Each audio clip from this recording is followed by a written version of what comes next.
Hello, everyone. My name is Marcia Seligman. Welcome to the workshop, Heart and Vascular Health After Transplant, When a Cure is Not Enough. It is my pleasure to introduce Dr. Zaha. Dr. Zaha is an assistant professor of internal medicine and biomedical engineering at UT Southwestern Medical Center in Dallas, Texas. He is the founding medical director of the Cardio-oncology program at the Harold C. Simmons Comprehensive Cancer Center at UT Southwestern Medical Center. Dr. Zaha leads the clinical program dedicated to the cardiovascular care of patients with the active cancer and cancer survivors, as well as an active research program. Please welcome Dr. Zaha. Thank you for the kind introduction.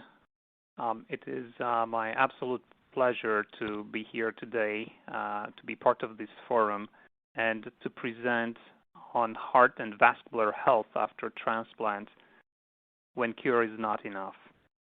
And what I would like to focus on today are 5 questions that will provide some information on why, what, who, when, and how to reduce cardiovascular risks, and how can cardio-oncology, a bridging discipline at the intersection of cardiovascular medicine and oncology, help in this context.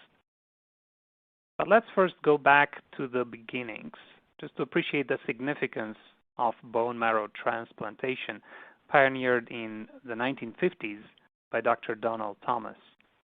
So he was the recipient of the Nobel Prize in Physiology or Medicine in 1990 for discoveries concerning organ and cell transplantation in the treatment of human disease. Between the 1950s and 2012, more than 1 million patients were transplanted. Over the time, studies have been performed to evaluate what is the long-term survival after hematologic stem cell transplant, both in adolescents and young adults and adult patients. And 2 of the larger studies have identified in both groups that at 15 years for adolescents and young adults and 20 years, the survival is more than 80%. So this is fantastic news for the current times.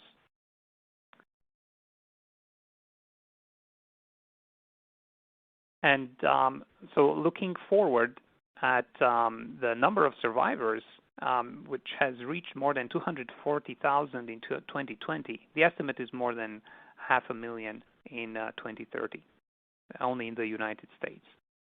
So why worry about cardiovascular risks after hematologic stem cell transplant? And one of the major concerns there are the cardiovascular complications. So the cardiovascular death is increased following hematologic stem cell transplant, and it grows compared to the general population by the time that passed since the transplant. And the major problems that are arising are heart muscle disease or cardiomyopathy, irregular heart rhythms or arrhythmias, and vascular disease. And why are they happening? So heart muscle disease is due to exposure to chemotherapy, to chest radiation, and also underlying risk factors. The arrhythmia is the second sort of a double-edged sword of sophisticated molecular treatments such as ibrutinib. And vascular disease can be due to cyclophosphamide or the graft versus host disease. So what is cardio-oncology? Cardio-oncology has been developed as a bridging discipline due to the increased awareness of improved survival with revolutionary oncological therapies in the last 20 years. And it is aiming to minimize cardiovascular toxicity while anti-cancer treatments are maximized. So how does cardio-oncology help patients in this setting? The main intervention is to close the gap between the cardiovascular and oncological disciplines, where there is increased awareness on both sides of these intersecting complications. by preventing cardiac damage, by recognizing early cardiotoxicity, improving overall outcomes after treatment through various interventions that I'll review today. What is specifically cardio-oncology doing for patients with hematological stem cell transplant? It allows the appreciation of the cardiovascular risk factors, which include smoking, obesity, hypertension, diabetes, hyperlipidemia, of preceding cardiovascular diseases such as heart failure or coronary artery disease and valvular heart diseases, as well as a vulnerable territory due to age or female sex and other treatments that are happening before transplant, as well as the conditioning schemes, which all can lead at the time of the transplant to cardiovascular complications, which include arrhythmias or irregular heart rhythms, development of or progression of the cardiovascular disease towards heart failure, or the progression of atherosclerotic disease for development of coronary artery disease and new vascular events, as well as pericardial diseases that can happen in patients due to radiation treatment or to the immunologic changes. If we look specifically at the risk factors, they come at the intersection between the type of cancer that is treated and the underlying heart disease. While the underlying heart disease is related to the risk factors mentioned before, there is also the potential for congenital heart disease to be contributing. In the middle, there are several common risk factors, which I specified before, and several of them are modifiable. So other than the genetic risk, we can modify smoking, obesity, hyperlipidemia, sedentarism, diabetes, and hypertension. And all this is on a background of well-recognized nowadays the social determinants of health. So if we take all the modifiable risk factors out, we are left with just a few that are sort of given, and we'll have to address them medically. So what are conditioning drugs doing for the cardiovascular risks? So there are several potential complications here. Myocardial ischemia, or reduced blood flow to the heart, can be due to melphalan, etoposide, or camustin.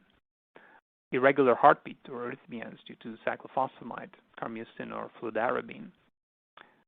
Inflammation of the heart or the lining around the heart, the pericardium, can be due to cyclophosphamide, cytarabine, busulfan. And endocardial fibrosis or stiffening of the inside of the heart due to busulfan.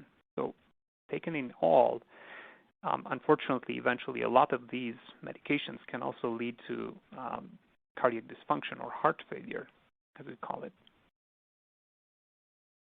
So now, next, I will be focusing on addressing the question of who has high cardiovascular risks, and this is an important point of awareness heading into stem cell transplant treatment. And it is recognized that the previous heart disease is a major risk factor, but also the presence of elevated cardiac blood biomarkers before anti-cancer therapy, the exposure to high-dose anthracyclines or high-dose therapy in the pre-transplant time, or even a lower exposure to anthracyclines and radiation therapy if there are combinations of other factors like age, more than 60 years of age, and the modifiable risk factors mentioned earlier. These are very important to consider because they can be addressed effectively and decrease the overall cardiovascular risk. And I would like to emphasize here the significance of hypertension. And this graph shows a combination of the effect of exposure to anthracyclines and the presence of hypertension, and the combined effect of both. That is more than just an addition. So it is a major problem which we are focused on addressing in both in patients on active treatment and in long-term survivors. So this brings the question to when and what tests and procedures are recommended. And we have looked at a combination of the risk factors, and now we are going to acknowledge the effects of the different classes of therapies that can be involved in this process, including chemotherapy, radiation therapy that involves the heart field and the blood vessels, the targeted therapy with novel molecular interventions, as well as the revolutionary immunotherapies. So they can all lead to cardiovascular toxicity, and this awareness is key. The good news is that we have many modalities to follow and diagnose. So we have a combination of blood-derived biomarkers, multimodality imaging, electrocardiography, electronic medical records that can integrate all these data nowadays, the utilization of wearable sensors that can give us real-time and collect data regarding health and physiology, as well as the advent of artificial intelligence and machine learning that can take all these data together and allow us to create predictive models and support us in the decision process. So when do we want to apply all these approaches? We can apply them at any stage, and preferably during pre-treatment, but also as needed during the treatment and for surveillance after treatment. A pragmatic approach to prevent cardiotoxicity involves the initial clinical consultation that in our program is in conjunction with the other visits that the patient have in the cancer center, where we also consider ambulatory blood pressure monitoring or detailed instructions for self-measured home blood pressure monitoring, as well as blood tests, including tests for glucose, lipid profile, cardiovascular tests, kidney function, electrocardiogram, cardiovascular imaging studies mentioned here. And following all this conclusion about recommendations for actively managing modifiable cardiovascular risk factors and diseases, as well as encouraging exercise on a regular basis, which we do in trying to involve the patients in specific programs, as well as healthy dietary habits, including support from a nutritionist. This timeline of the involvement of cardio-oncology as an approach to support patients with hematologic stem cell transplant is key to realize that there is a baseline evaluation with the tests specified here, emphasizing blood pressure tests, baseline blood tests, electrocardiogram, echocardiogram, and a cardiac CT in certain patients with higher risk, as well as a follow-up set of evaluations at 100 days at the end of the first year, and then 1 to 5 years following transplant.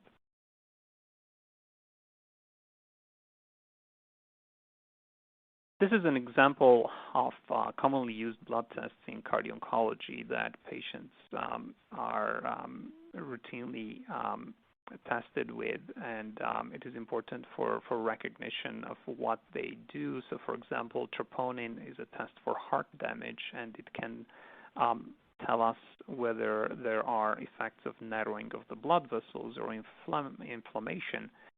Brain natriuretic peptides such as BNP or NT-proBNP are tests that tell us about heart failure, which can be a result of the underlying treatments, as well as the D-dimers as a test for blood clots. Another example slide is for cardiovascular imaging used specifically in cardio-oncology, where novel technology allows us to have a detailed evaluation of the cardiac structure and function in pre-transplant stage using 3D echocardiography, speckle tracking echocardiography, and cardiac MRI, as well as screening for low or inadequate blood flow to the heart also called cardiac ischemia, with coronary CT, and then evaluating the narrowing of the blood vessels and the presence of plaque with coronary artery calcium scoring.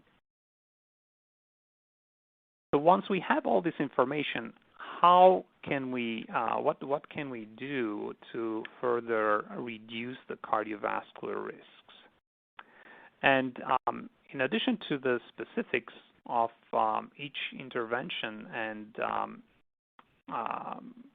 specific treatments that can be started in preparation for the bone marrow transplant, a key aspect is the potential benefit of exercise. The risk factors don't come alone, they come in combination, and we call that multiple hit situation, where there are the baseline risk factors such as obesity, hypertension, more advanced age, as well as the direct injury of the anti-cancer therapy. So these are two already. And then number three would be the indirect injury, which is happening during the treatment due to deconditioning, so more sedentary lifestyle, and weight gain. So one of the main points for the patients is to realize that maintaining physical activity around the time of the treatment and following successful treatment is reducing a major risk factor. At the same time, including exercise in this therapeutic process is important for increasing the cardiorespiratory fitness, increasing the quality of life, decreasing the fatigue, and decreasing the cardiovascular risk factors that are part of that multiple hit. So there are multiple benefits for exercise. So how can we apply exercise in the context of cardiovascular and rehab in patients with hematologic stem cell transplant? At the time of the evaluation before transplant, functional assessment and the cardiovascular risk stratification, I would say, go hand in hand. So the cardiopulmonary assessment involves, in addition to the visit mentioned earlier, potentially a cardiopulmonary exercise test, which can be monitored with electrocardiogram, with echocardiogram, or a nuclear perfusion stress test, or a 6-minute walk test. This is in conjunction with a psychosocial assessment and a physical functioning assessment, or physical therapy evaluation, and an assessment of associated conditions that may further exacerbate the cardiovascular risks, such as low blood counts and the presence of bone lesions, metastases that limit the functional status, as well as muscle disease or myopathy.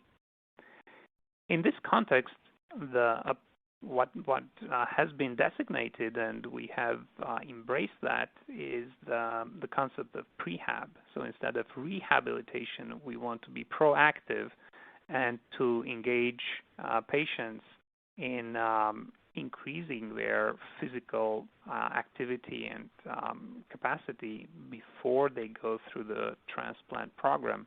And this is where the referral to cardiac rehabilitation or to a designated program within the cancer center is important.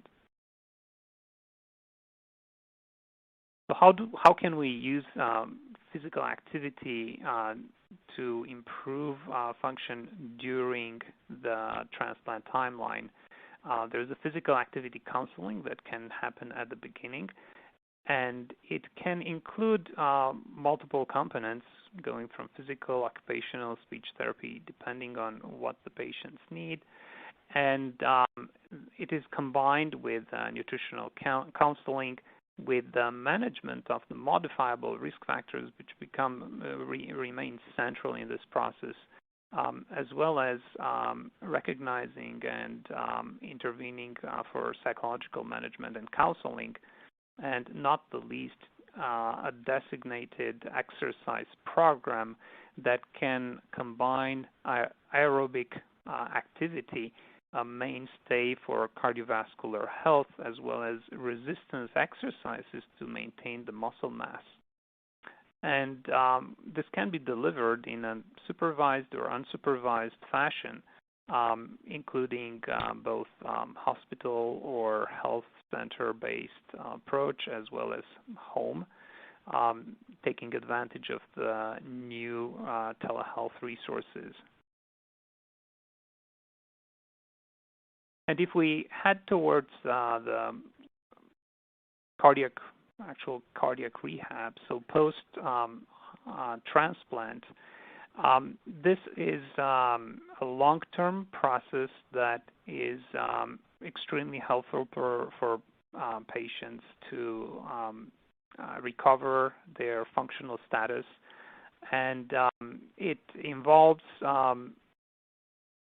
transition to home-based rehab sessions and the involvement of telehealth as a feedback mechanism. And what we are using is an athletic coach that can be involved in the support for the patients, as well as combining these exercises with previously presented serial cardiac assessments that would balance the risk of having cardiovascular complications that are going unrecognized. And I would say not the least here, having a quantifiable way to recognize the fitness level, so measuring what is called the VO2 max, so the oxygen utilization during exercise, is another component.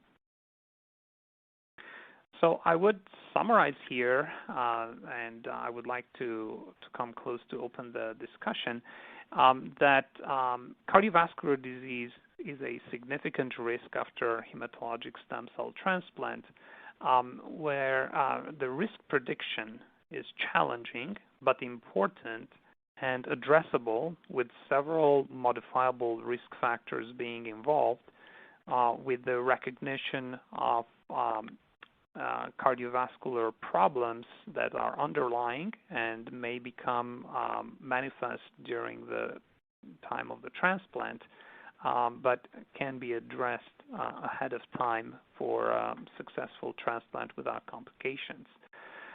That survivors are particularly sensitive to hypertension, and that is something that continues to be underappreciated, and it is, again, in the current era of technology, it is addressable even using telehealth modalities. That physical exercise is beneficial, and sometimes I tell my patients that physical exercise is as good as having one more line of medication added onto their therapy.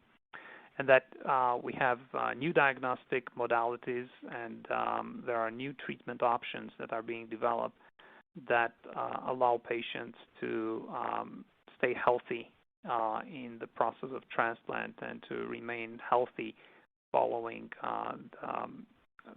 successful transplant completion. So I would like to thank here our program at the Simmons Cancer Center, and specifically to thank my colleagues in our program, Dr. Chandra, Dr. Valapaneni, and Dr. Zhang, for helping to provide care for the population in North Texas. And also would like to acknowledge the very active research programs at our center, going from molecular research to population research to enhance the resources for our patients.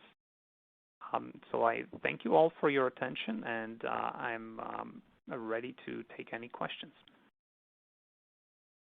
Thank you, Dr. Zaha, for your excellent presentation. We will now take questions. And as a reminder, if you have a question, please type it into the chat box on the lower left-hand corner of your screen. The first question, Dr. Zaha, is what is the risk of getting left ventricular problems at the 10-year mark or the 5-year mark? That is a very good question, and I would say that the overall risk for the population will depend on what is the personal risk. So looking at the different classes of treatments, the risk can be for 1 in 10 patients, for 1 in 20 patients. But if there is an underlying cardiovascular problem such as atherosclerosis, or if there are some of the risk factors mentioned here present, that risk can go up, sometimes to 1 in 3 patients, sometimes 1 in 2 patients. So I think it all depends in what category of risk the patients are. Okay, the next question is, when is low blood pressure a problem? I am pre-SCT and can have a very low blood pressure, such as 90/45. More typical is 100/55. Okay, that is an excellent question, and we see many times the challenge of low blood pressure. In itself, lower blood pressure is good, and as long as the blood pressure is not leading to lightheadedness, the risk of falling, in itself, systolic blood pressure in the 90 to 100 range would be okay. The challenge is when there may be some other complications related to the medications during transplant, where the blood pressure can potentially go lower than that. So in that case, having, again, a cardiovascular specialist on the team to manage the blood pressure to bring it up to a range where the body functions normally is important. So it is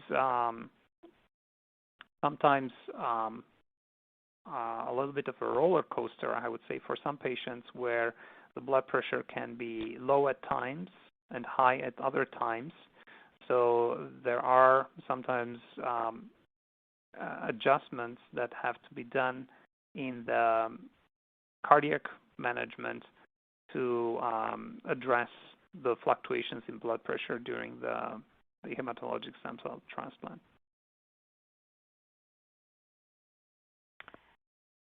Okay, the next question is, I have had many chest CTs over the past 6 years from pneumonia, fungal infection, and lung GVHD. Can CTs affect heart health? This is an excellent question regarding the exposure to radiation and what is the effect on the heart health. So thinking about radiation, is important to be aware that the radiation dose is accumulating. So once the body is exposed to a dose of radiation, that cannot be taken away. And at the same time, there is a very big difference between the amount of radiation that is necessary for radiotherapy, so radiation as treatment, compared to the dose of radiation that is used for diagnosis. So the radiation used for diagnosis is very relatively low, and there is a balance of decision of the risk of exposure to that amount of radiation and the benefit of having a diagnosis. So sometimes I would say it is necessary to be able to move forward with the diagnosis. So that being acknowledged, that it does accumulate, but at a very small fraction compared to the amount of radiation that is used for therapeutic radiation in the radio-oncology protocols. And the second type of use of radiation as a therapy is reaching such a high level that it can cause complications in the heart. So the usual CTs that are done for diagnosis do not cause that type of effect. Okay, the next question is, I am 32 years out of radiation and an auto BMT. I live in a small city that does not have a cardio-oncologist. I have seen several cardiologists here, and all say, come back when you are having symptoms. Is this a suitable approach? That is a good question, and I would say it is more of the traditional way of looking at the risk profile. More recently, we have recognized that sometimes the risk due to these exposures is not following the typical risk calculators that are being used in general cardiology. So one potential approach would be to discuss the amount of radiation that was used, and considering the 3 decades, there is increased appreciation of the fact that therapeutic radiation causes accelerated aging of the vessels, for example, that were exposed. So it is reasonable to use some of the guidelines that are recommending to have a more, I would say, a more thorough checkup at some time intervals. And the recommendation for high-dose radiation treatments is at every 5 years intervals, including an evaluation by a cardiovascular specialist and, as needed, stress tests that would evaluate for further if there are manifestations of cardiovascular disease that are not present at rest. Maybe one more point to add here is the importance of exercise as a potential red flag. So if someone is exercising, they would need to have a good level of fitness. They would have to have a cardiovascular system that is in good shape. And they would be able to notice earlier a limitation, and the progressive limitation can then lead to a more focused discussion with a cardiologist in the a smaller community where maybe there is no direct access to a cardio-oncology specialist. Okay, Dr. Zaha, the next question is, what can a post-transplant patient do to help or minimize ongoing congestive heart failure? This is a very good question, and I would think that probably who asked this question is concerned in such a situation. So what I would say that it is unfortunate, and it is something that will require close collaboration with a specialist, because there are multiple lines of treatment nowadays that can be applied to maintain the heart function and the quality of life, even if the heart function is not perfect.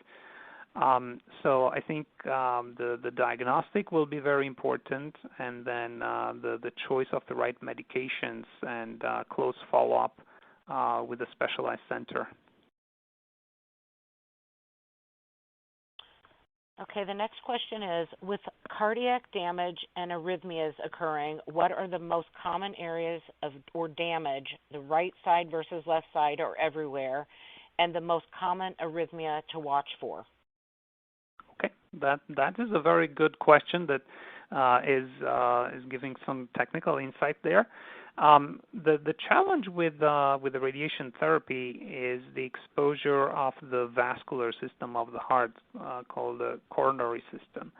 And depending on what area of the heart is exposed, the vasculature in that area will be more prone to inflammation, the formation of plaque, and then the risk of obstruction and of a heart attack down the road. While the risk of due to radiation therapy is increased in the first year after treatment, It does not go down completely after that, and then following an interval of several years, 2 to 5 years after exposure, it can gradually go up such that it can reach 5, 6-fold higher risk in long-term survivors that have reached more than a decade. So that is one aspect that is important to be kept in check, and the same risk factors that are present in the general population for atherosclerosis are applying here, but they need to be scrutinized very closely and intervened upon early. Regarding arrhythmias, there is a risk of arrhythmias that are affecting both the upper chambers in the heart, such as atrial fibrillation and ectopy or abnormal early heartbeats from the lower chambers in the heart. Some of the risks of arrhythmia are exacerbated during the treatment, not as much in the long-term survivors. But any changes in the heart that would make potentially the heart stiffer, such as some of the treatments, the chemotherapies and radiation, can make the heart chamber stretch, and atrial fibrillation can be a problem down the road. Okay, the next question is, I recently developed PAD. Besides exercise, what about medication? Okay. So PAD stands for peripheral artery disease, and it signifies the narrowing of the blood vessels in the peripheral vessels, such as in the legs, for example, and or in the carotid arteries. So that is a significant problem that can have long-term consequences. Again, what is important to do there is to recognize all the modifiable risk factors and to have a specialist that is going to monitor blood tests such as lipid profiles and to manage any inquiries in blood sugar or hyperglycemia, diabetes, to address weight management, and examples for successful weight management programs are available now around the country, such as a weight wellness clinic or program, and all those sort of taken together would be helpful interventions to decrease I would say the burden that is associated with peripheral artery disease. Specific treatments would be then prescribed to address blood clotting or blood thinning, and interventions may be necessary to open the blood vessels and then to keep them open with stents. So again, this is I would say a very specialized area of peripheral interventional cardiovascular medicine, and it would be reasonable to consult a specialist. Okay, someone has a question asking, how does chemotherapy affect the cardiovascular system? That is an excellent question. Chemotherapy can act directly on the heart muscle and weaken the heart muscle, causing something that's called a cardiomyopathy, or if that is left untreated, an evolution towards heart failure. Chemotherapy can also affect the blood vessels directly and cause a more general inflammation in the blood vessels with progressive changes over time that can exacerbate blood vessel disease related to cholesterol or to diabetes. Okay, and then someone would like to know, are there genetic tests for cardiovascular risks? That is an excellent question, and in this day and age, there are genetic tests.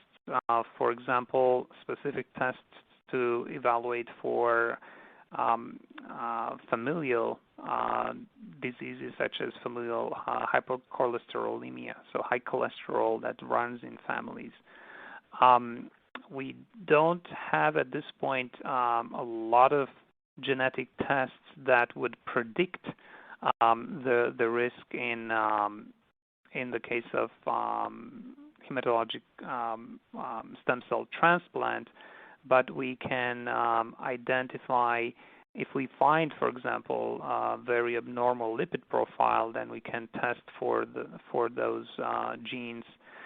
There are other tests that would be allowing to look for abnormal proteins. For example, there are proteins that can be infiltrating the heart, a condition called cardiac amyloidosis that can be determined genetically in some patients.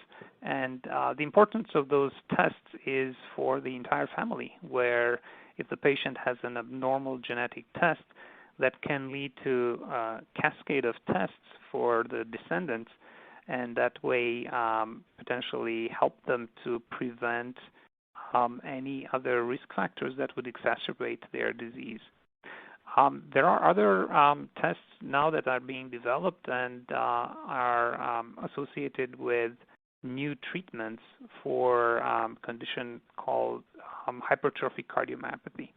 So while these conditions are not directly related to hematologic stem cell transplant, it is important to know that if there are any events in the family, for example, unexplained or sudden death of family members, it is important to bring those to the attention of the medical providers to discuss the potential of the concern of the presence of a genetic disease in the family. And as any other cardiovascular disorder present before the time of the transplant, the recognition, the awareness is number one as being able to create a plan that would decrease the risk at transplant. Okay, the next question comes from someone who is 3.5 years post-allogeneic transplant. They'd like to know if they should be followed by a cardiologist or primary care physician. I have a new onset hypertension post-transplant and also have new onset of SVT. That is an excellent question, and I would say the answer to both problems is yes, and probably it may be a combination of a visit with a cardiovascular specialist following, and then a follow-up with a primary care program, considering the other aspects of survivorship where there are more general points that would need to be followed. But regarding those 2 points, and as emphasized in the didactic talk, the presence of hypertension is increasing significantly the risks down the road. So addressing that risk early is beneficial, and there are specific ways to intervene and to monitor. So I would encourage contact with a cardiovascular specialist, definitely. Okay, and there's a question asking about studies looking at alcohol use and those who have had BMT related to cardiac concerns. Yes, I'm sorry, go ahead. No, they just wanted to know, have there been studies looking at that alcohol use? I see. Yes. So there are studies looking at the toxicity of alcohol. So alcohol metabolites can be toxic in themselves, and we have unfortunately encountered in our program patients that have developed cardiotoxicity, where one of those multiple hits that I was mentioning was recognized to be alcohol. And so both research studies have demonstrated that, and in patients who are consuming more alcohol, we have observed that there is cardiotoxicity, and removing alcohol from their diet has helped in the recovery. So I would say that that is quite well established and is quite remarkable. So it is an important preventive measure to hold alcohol consumption in this context. Okay, the next question has two parts. First, they ask, does TBI being included in the pre-transplant regime increase cardiovascular risk? And does long-term use of CellCept after transplant to control GVHD afterwards cause hypertension and increase cardiovascular risk? Yes, and again, I think the I would say the nuance to the answer is that again, these are successful and well-established modalities for treatment. So I think the part of the risk versus benefit balance there is established from hematologic and oncological perspective. And what is important to realize that in what we do in medicine, unfortunately, many times is a double-edged sword. So it is, and this is something that we recognize in cardio-oncology, that sometimes the treatments that are the best will have a high risk. So what we have to emphasize on the other side is how can we intervene and decrease the cardiovascular risk and optimize everything that can be optimized to allow those treatments to be completed successfully.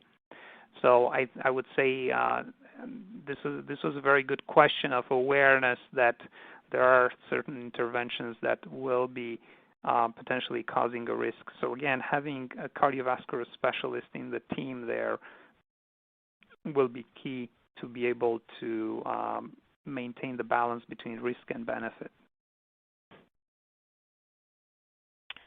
Okay, the next question is, GVHD affected my heart after treatment. Will this happen again? Successful management of GVHD is quite remarkable in sort of quieting down the immunologic storm. And cardiovascular management in parallel to that can have some excellent results. So once the GVHD is addressed, maintaining the state of the cardiovascular system is definitely easier. So there is that transition phase of management of GVHD and the GVHD itself that are causing that increased risk. So I would say so coming on the other side of the GVHD, what will be important is to maintain that surveillance state and maintain the treatments that have been instituted for the heart to maintain heart function and to decrease the long-term risks. Okay, and someone would like to know, can high-dose chemo damage or weaken the heart valve? So there are. So that's a good question. That is sort of very specific about the valves.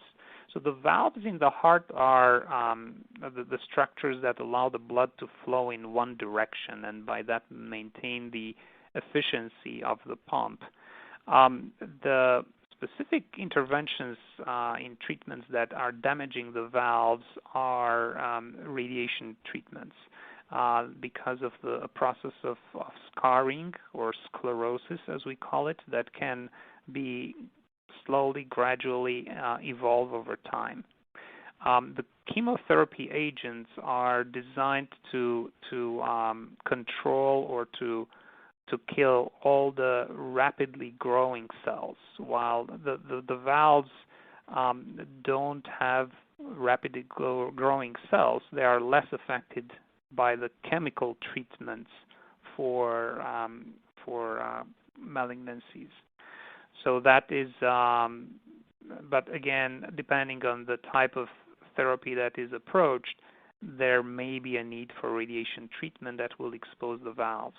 So the way to address that is to monitor for the development of changes over time with cardiovascular imaging, and to optimize the blood flow by a good control of the blood pressure and by maintaining aerobic activity. Okay, the next question says, hi, Dr. Zaha. I know cycling is great for general cardio fitness, but does it help in reducing the cardiovascular complications associated with HSCT? Yes, that is an excellent question. And cycling, and this, I would say, expanding a little bit on the question. Cycling is an excellent aerobic activity, and it is one that is probably easier to do for some patients because they can have a stationary bike and they can perform that activity in the comfort of their space. So, and during all the COVID time was much more accessible for many patients. So cycling is also very good because the intensity can be adjusted, right? So there can be high intensity intervals, there can be more endurance type of exercise, and it will be limited by someone's ability to breathe and exercise at that time. And it also allows to see what is the progression of capacity to perform exercise. So definitely, cycling is a very good exercise. At the same time, the choice of exercise is as long as it's aerobic exercise, so walking, dancing, biking, swimming, they are all good exercises that would be good at that stage. Okay, the next question says, my previous LDL before HSCT was 100. I am 14 months post-HSCT and LDL is 176. When should I be treated with medicine to bring it down? This is a very good question, and it points exactly to the role of our baseline assessment and the follow-up assessments. And some of the changes that are happening in metabolism, and specifically in the cholesterol metabolism, can be exacerbated either on the short term during the state of sort of the higher inflammatory state, sort of the whole system is revved up following the transplant, and the decision of treatment will have to take in consideration the personal risk profile, factors that have not been considered in the current preventive cardiology models, such as left chest radiation, the utilization of other chemotherapies that have been during the stem cell transplant, and the need for long-term treatment sometimes. Again, not considered by the current preventive cardiology models, and also the personal risk factors in the family. So the number that was mentioned here would have to be placed in the context, and then followed up longitudinally. So we know that higher LDL numbers over time, so a longer exposure, if you want, to these higher numbers is detrimental, even in young patients. So it would be a potential benefit to have a medical treatment to normalize those numbers, and as long as there is no interaction with other medications, and that may be limiting, at least for some time. Okay, the next question says, I am 3 years post-allogeneic transplant. I had mild hypertension before transplant resolved with weight loss. Now my blood pressure varies, usually 110 to 120 systolic, but sometimes goes up to the 130s to 140s. Should I treat? Okay, that's a very good question. And one of the aspects that is important to realize about the blood pressure measurement is that what we are focusing on in the guidelines are the blood pressure measurements at rest in as much as possible standardized conditions, for example, and what that means, and based on the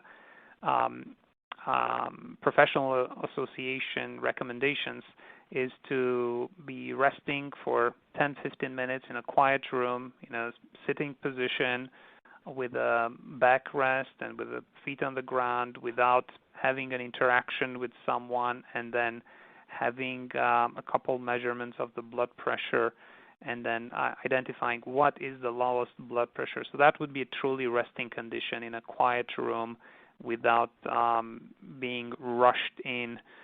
So if that situation is going to lead to numbers that are more than 130, the systolic blood pressure consistently, that is the guidelines recommend to start the process of treating the blood pressure. And in the first phase, that involves optimization of what we call the lifestyle factors. And then if changes in the lifestyle factors involving, again, exercise and healthy nutrition are not helpful, there should be a close follow-up with a medical professional to start medical therapy. Okay, so we are running out of time, so this is going to have to be our last question. And it is, the day I left the hospital from my second BMT, I had atrial tachycardia and had to have electrocardioversion. Was this most likely due to the melphalan? Does it need further follow-up? I am now 6 months post-BMT, and it has not been a problem since. Very good question. We see sometimes what we call isolated arrhythmias that are happening during the process of transplant. And in some patients, they don't come back. They don't occur back. Again, it is a good practice to follow up and have an electrocardiogram checked at the surveillance visits following sort of long-term successful transplant, and that would surface any specific electrical problems in the heart. On behalf of BMT InfoNet and our partners, I'd like to thank you, Dr. Zaha, for your very helpful remarks, and thank you, the audience, for your excellent questions. Please contact BMT InfoNet if we can help you in any way. Enjoy the rest of the symposium.